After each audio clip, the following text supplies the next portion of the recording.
ನಮಸ್ಕಾರ.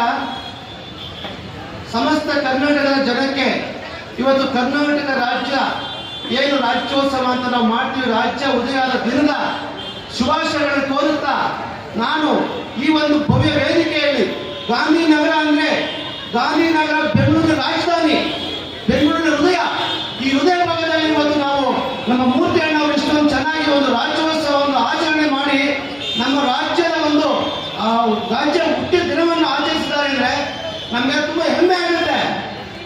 ಬಂಧುಗಳೇ, ನಾವು ರಾಜ್ಯೋತ್ಸವ ಯಾಕೆ ಮಾಡಬೇಕು ಅಂದ್ರೆ ನಮ್ಮ ರಾಜ್ಯದ ಏನು ಭಾಷೆ, ನಮ್ಮ ರಾಜ್ಯದ ಭಾಷೆ ಆಧಾರಿತವಾಗಿ ನಮ್ಮ ಸಂವಿಧಾನದ ರಚನೆಯಾದಂಥ ರಾಜ್ಯ ಕರ್ನಾಟಕ ರಾಜ್ಯ.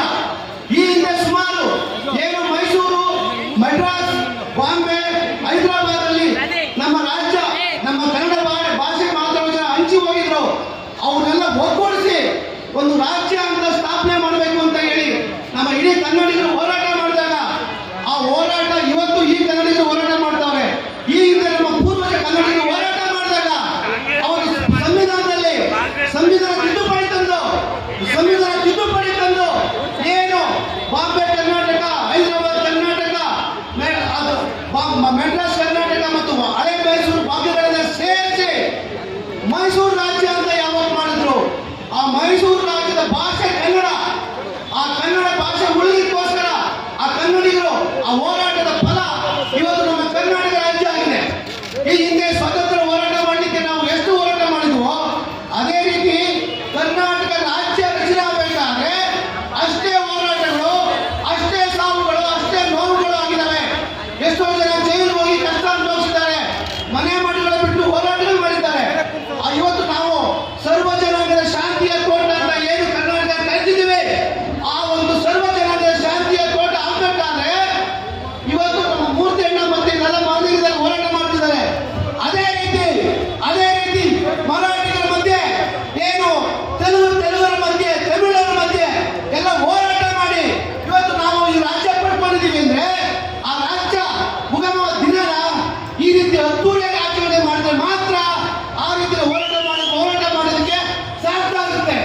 ಅದೇ ರೀತಿಯಲ್ಲಿ ಯಾವುದಾದ್ರೂ ನಮ್ಮ ಪ್ರಪಂಚದ ಮೂಲೆಯಲ್ಲಿ ಒಂದು ಭಾಷೆಗೋಸ್ಕರ, ಒಂದು ರಾಜ್ಯಕ್ಕೋಸ್ಕರ ಒಂದು ಫ್ಲಾಗ್ ಇದೆ ಅಂದ್ರೆ ಅದು ನಮ್ಮ ಕರ್ನಾಟಕ ಮಾತ್ರ.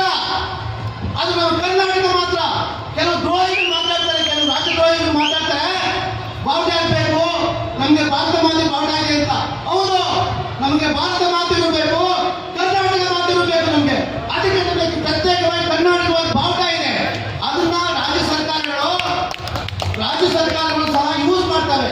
ಅಲ್ಲಿ ಅರ್ಥ ಮಾಡ್ಕೊಳ್ಳಿ, ಅದು ಸಂವಿಧಾನ ಬದ್ಧವಾಗಿದೆ ಅಂತ ಅರ್ಥ. ನಾವು ನಮ್ಮ ರಾಜ್ಯದ ಒಂದು ಪ್ರತಿನಿಧಿಸಕ್ಕೋಸ್ಕರ ಒಂದು ಭಾಷೆ,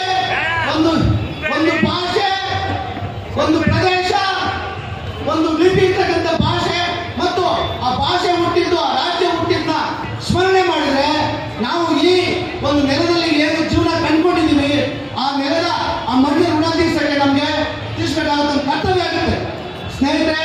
ಆದ್ರಿಂದ ನಾವು ನಮ್ಮ ರಾಜ್ಯಕ್ಕೆ ಬಂದು ಉದ್ಯೋಗ ಕಂಡುಕೊಂಡಿದ್ದಾರೆ. ಆದರೆ ನಮ್ಮ ರಾಜ್ಯದ ಕನ್ನಡಿಗರು ಬೇರೆ ರಾಜ್ಯಗಳಲ್ಲಿ ನೆಮ್ಮದಿಯಾಗಿಲ್ಲ. ಆದರೆ ನಾವು ಶಾಂತಿಯಿಂದ ಉದ್ಯೋಗ ಬಿಟ್ಟಿದ್ದೀವಲ್ಲ, ಅದು ಕರ್ನಾಟಕದ ಜನತೆಯ ಒಂದು ಕ್ಷಮಾಗುಣ. ಅದೇ ರೀತಿ ಹೊರ ರಾಜ್ಯಗಳಲ್ಲಿ ಕನ್ನಡಿಗರಾದ ಅವಮಾನಗಳು, ಕನ್ನಡಿಗರ ದೌರ್ಜನ್ಯನ ನಮ್ಮ ಎಲ್ಲರೂ ಎಲ್ಲಿ ಯಾಕೆ ಕೂತಿದ್ದಾರೆ, ಬಾರ್ಡರ್ಗಳಲ್ಲಾಗ್ಬೋದು, ರಾಜಧಾನಿಯ ಮಧ್ಯದಲ್ಲಿ ಆಗ್ಬೋದು, ಆ ಒಂದು ಭಾಷೆಯ ಶೋಷಣೆನ, ಆ ಭಾಷೆ ಉಳಿಬೇಕು, ಆ ಪ್ರಾಂತ್ಯ ಉಳಿಬೇಕು, ಆ ರಾಜ್ಯ ಜನತೆ ನೆಮ್ಮದಿಯಾಗಿರ್ಬೇಕು ಅಂದ್ರೆ ಇಂಥ ಕನ್ನಡ ಹೋರಾಟಗಳು ಮಾಡಬೇಕು. ಆ ಕನ್ನಡ ಹೋರಾಟ ಮಾಡೋ ಜೊತೆಗೆ ಆ ಒಂದು ರಾಜ್ಯದ ದಿನವನ್ನ ಅದ್ದೂರಿಯಾಗಿ ಆಚರಣೆ ಮಾಡಿ ರಾಜ್ಯದ ಹಬ್ಬನ ಮನೆಗಳ ಹಬ್ಬ ಆಚರಣೆ ಮಾಡಿ ನಮ್ಮ ಭಾಷೆ ಉಳಿಸ್ಕೊಂಡ್ಬಂದ್ರೆ ನಮ್ಮ ಸಂಸ್ಕೃತಿ, ನಮ್ಮ ರಾಜ್ಯ, ನಮ್ಮ ಭಾರತ ಭೂಪಟದಲ್ಲಿ ಕರ್ನಾಟಕ ಏನು